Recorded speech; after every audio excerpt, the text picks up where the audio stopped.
BNP নেতা রাশেদ খান দাবি করেছেন, জামায়াতের বর্তমান রাজনৈতিক অবস্থান ও নেতাকর্মীদের আচরণই দলটির জন্য বড় সংকট তৈরি করছে। শুক্রবার নিজের ভেরিফাইড ফেসবুক পোস্টে তিনি বলেন, জামায়াত শিবিরের কিছু নেতাকর্মী ভিন্ন মত সহ্য করতে না পেরে ব্যক্তিগত আক্রমণ ও গালিগালাজের পথ বেছে নিচ্ছে।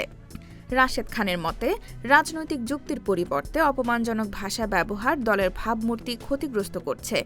তিনি আরও দাবি করেন, সংসদ ও রাজনৈতিক অঙ্গনে জামায়াতের অযোগ্যতা ও ভুল সিদ্ধান্ত ক্রমেই প্রকাশ পাচ্ছে। তার ভাষায়, নেতাকর্মীদের কর্মকাণ্ডই দলটির ভবিষ্যৎ রাজনৈতিক পতনের কারণ হতে পারে।